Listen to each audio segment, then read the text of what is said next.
धाम यात्रा करने से आध्यात्मिक उन्नति एवं शांति की प्राप्ति होती है। यहाँ तक कहा गया है कि इन 4 पवित्र स्थलों के दर्शन मात्र से ही मोक्ष की प्राप्ति होती है। यदि आप भी इन स्थलों की यात्रा कर पुण्य प्राप्त करना चाहते हैं तो जल्द से जल्द रजिस्ट्रेशन करवाइए। अगली टोली 5 मार्च 2025 को भारत के लिए रवाना होगी, जहां आपको श्री वैष्णो देवी, शिमला में 108 फुट हनुमान की प्रतिमा, मनाली, अमृतसर का गोल्डन टेम्पल, वाराणसी, प्रयागराज, अयोध्या में राम मंदिर और मथुरा के दर्शन करने का सौभाग्य मिलेगा। कॉल कीजिए तीर्थ यात्रा एसोसिएशन को 59060161 या 59498703 या 57019809 पर तथा ज्यादा जानकारी के लिए आप ईमेल info@tirthayatra.org या उनके वेबसाइट www.tirthayatra.org पर संपर्क करें। 4 धाम यात्रा करके अपने जीवन को सफल कीजिए।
बम बम भोले तीर्थ यात्रा एसोसिएशन के साथ चली भक्तों की टोली लिए आज हमारी सवारी तड़के सवेरे बड़कोट से काशी विश्वनाथ के लिए रवाना हुई।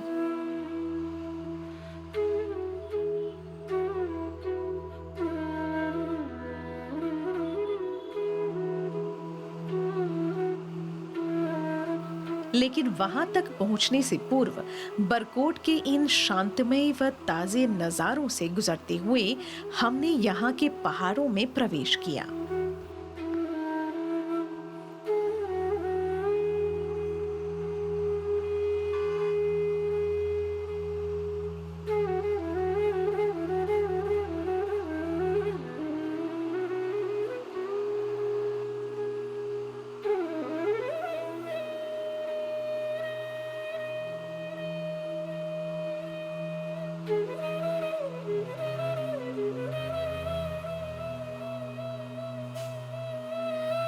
देहरादून तक पहुंचने से पूर्व हम बरकोट और उत्तर काशी के बीच स्थित इन पहाड़ों को काटते हुए निकले, जो कि देखने में अत्यंत ही मनमोहक है। पर साथ ही यदि आप एक अनुभवी टोली के साथ न जाए तो बहुत दिक्कतों का सामना भी करना पड़ सकता है।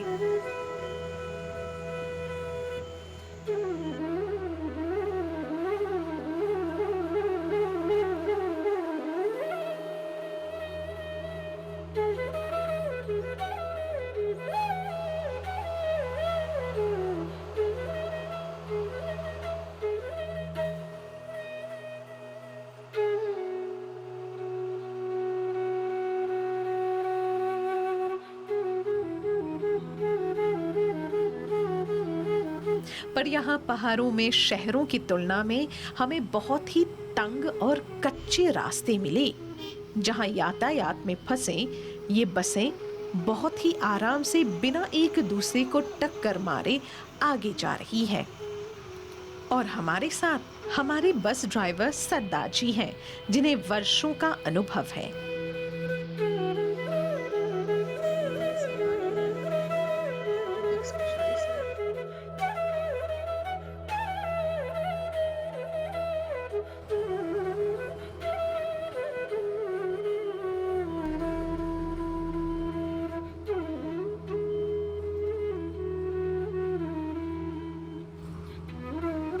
इन वादियों में ये वृक्ष कई दशकों से यहाँ के जनजीवन की कहानी सुनाती हुई व यहाँ के देहाती परिदृश्य की साक्षी बनी हुई है।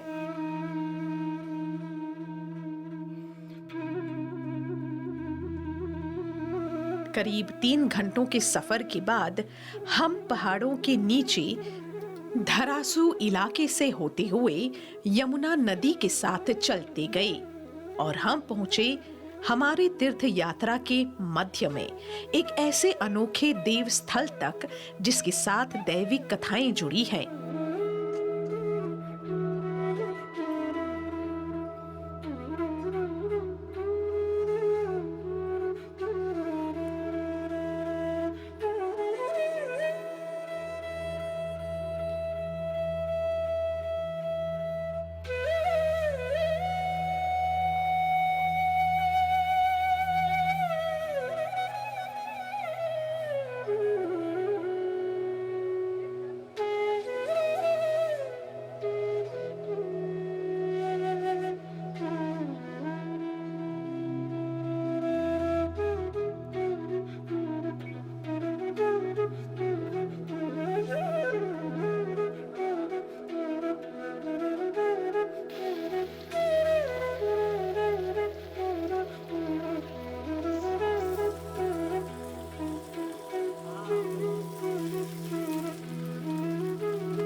चारधाम यात्रा करने से आध्यात्मिक उन्नति एवं शांति की प्राप्ति होती है।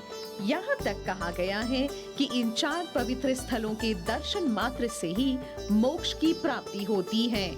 यदि आप भी इन स्थलों की यात्रा कर पुण्य प्राप्त करना चाहते हैं तो जल्द से जल्द रजिस्ट्रेशन करवाइए। अगली टोली 4 मई 2025 को भारत के लिए रवाना होगी।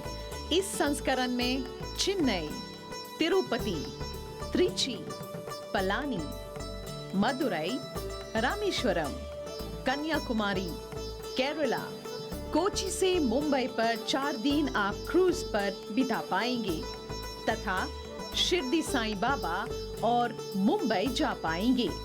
कॉल कीजिए तीर्थ यात्रा एसोसिएशन को 59060161 या 59498703 या 57019809 पर तथा ज्यादा जानकारी के लिए आप ईमेल info@tirthayatra.org या उनके वेबसाइट www.tirthayatra.org पर संपर्क करें। तीर्थ स्थलों का यात्रा कर आप भी अपने जीवन को सफल कीजिए।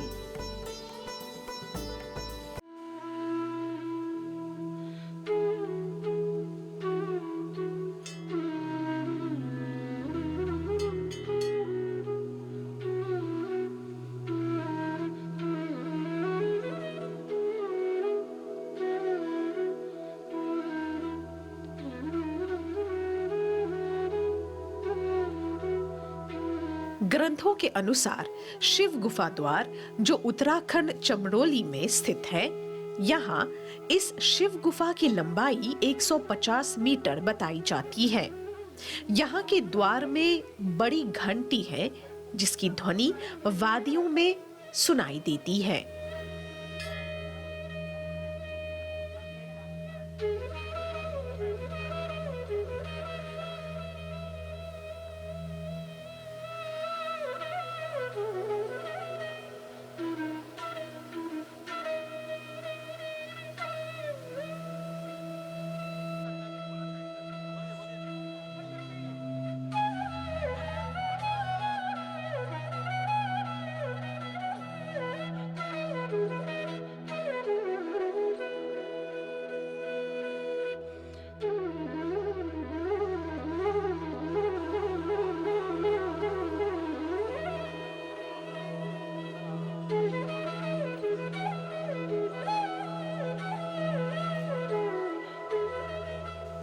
मंदिरों के बगल में बहती झरने यहाँ के वातावरण को और शीतल बनाती है। हम कुछ अन्य मॉरिशन भक्तों से भी वहां मिले जो भोले बाबा की महिमा गा रहे थे।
शिव गुफा के अंदर भगवान शिव शंकर का शिवलिंग है।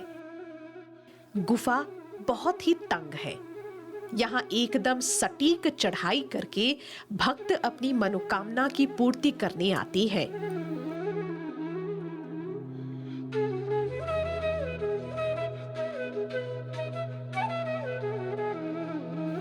इस प्राचीन गुफा में पंचमुखी शिवलिंग सहित अन्य देवी देवताओं की कई प्राकृतिक मूर्तियां हैं।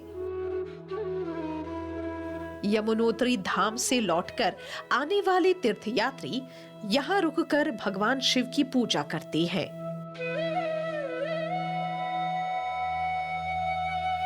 यहाँ हमारी मॉरिशन टोली के साथ साथ भारत के अन्य प्रांतों से श्रद्धालु कड़ी त्याग करते हुए तथा महादेव का गुणगान करते हुए दर्शन के लिए आती हैं।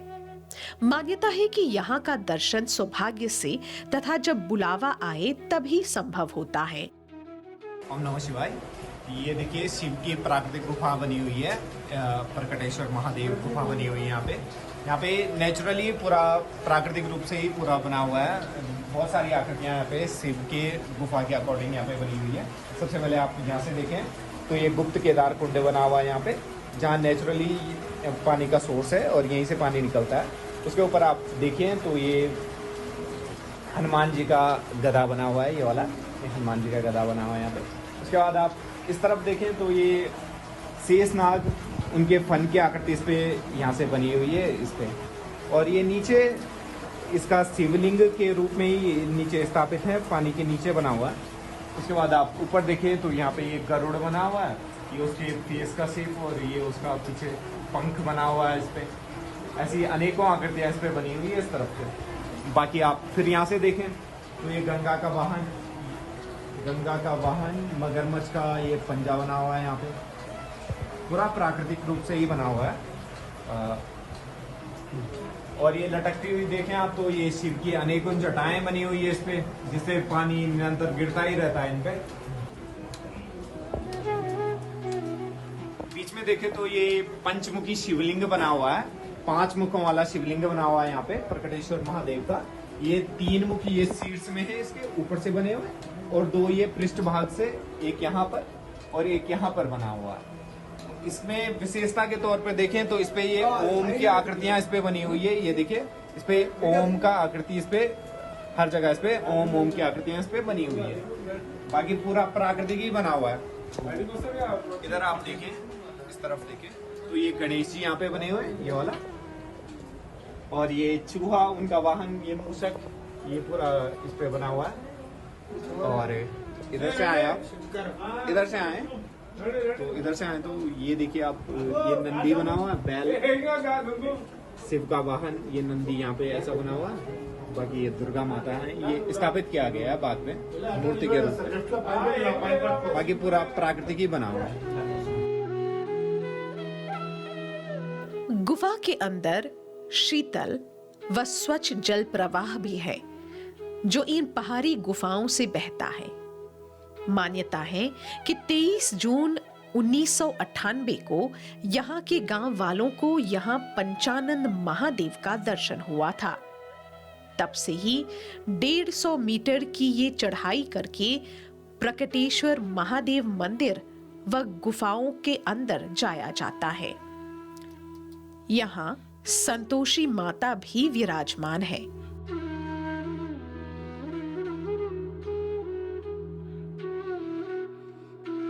और गुफा के अंदर रेंगते हुए प्रवेश करना पड़ता है। फिर यहां हम पहुंचते हैं पंचमुखी शिवलिंग तक। पंचमुखी शिवलिंग के ऊपर 4 लिंग है जिनका दर्शन प्राप्त होता है, जो विश्व में एकमात्र प्राकृतिक पंचमुखी शिवलिंग है। यहाँ का विचित्र तथा अद्भुत शिल्पकला एकदम प्राकृतिक है। यहाँ देवताओं का वास है तथा गुप्त केदार गंगा का भी कुंड है। इसकी श्वेत सौंदर्य अत्यंत ही मनमोहक है। यहाँ शेषनाग का कुंड भी है जिससे बूंद बूंद जल शिवलिंग पर टपकता रहता है। कहा जाता है कि यहाँ का जल न कभी भरता है और न ही खाली होता है। पुराणों से ज्ञात होता है कि यहाँ भगवान शिव ने तपस्या की थी तथा ये गुफा स्वयं निर्मित है। यहाँ श्री गणेश भगवान, गरुड़ देव और कई अन्य देवताओं की मूर्तियां भी हैं। भक्तों के अनुसार यहाँ भगवान शिव की जटाएं भी हैं और चहुं ओर लिखी ओम भक्तों की श्रद्धा और बढ़ा देता है। इस पंचमुखी शिवलिंग को पंच तत्वों से भी जोड़ा जाता है जो मनुष्य जीवन का आधार है।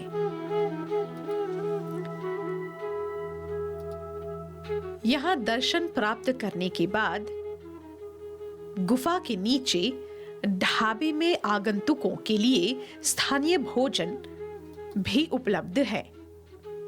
ऐसा लगता है कि सात्विक व देहाती स्वाद का आनंद और कहीं नहीं प्राप्त हो सकता है।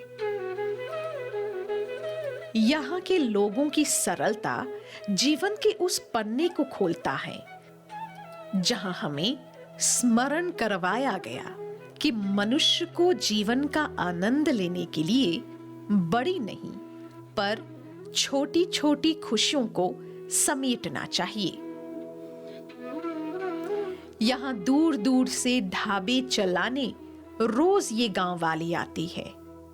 कोई साधु संत तो कोई अपने पशुओं के खाद्य के लिए यहाँ चढ़ने के लिए आता है। इन्हीं परिदृश्यों व दर्शन के साथ आज का हमारा दिन भी समाप्त हुआ और हम बढ़ते गए उत्तरकाशी की ओर।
यात्रा करने से आध्यात्मिक उन्नति एवं शांति की प्राप्ति होती है। यहाँ तक कहा गया है कि इन 4 पवित्र स्थलों के दर्शन मात्र से ही मोक्ष की प्राप्ति होती है।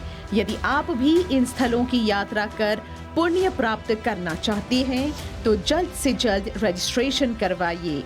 अगली टोली 20 सितंबर 2025 को रवाना होगी, जहां आपको महादेव के द्वार केदारनाथ, विष्णुधाम बद्रीनाथ, गंगोत्री, यमुनोत्री, हरिद्वार, अयोध्या, वृंदावन, वाराणसी, ऋषिकेश तथा उत्तरकाशी के दर्शन करने का सौभाग्य प्राप्त हो रहा है। कॉल कीजिए तीर्थ यात्रा एसोसिएशन को 59060161 या 59498703 या 57019809 पर तथा ज्यादा जानकारी के लिए आप ईमेल info@tirthayatra.org या उनके वेबसाइट www.tirthayatra.org पर संपर्क करें। 4 धाम यात्रा करके अपने जीवन को सफल कीजिए।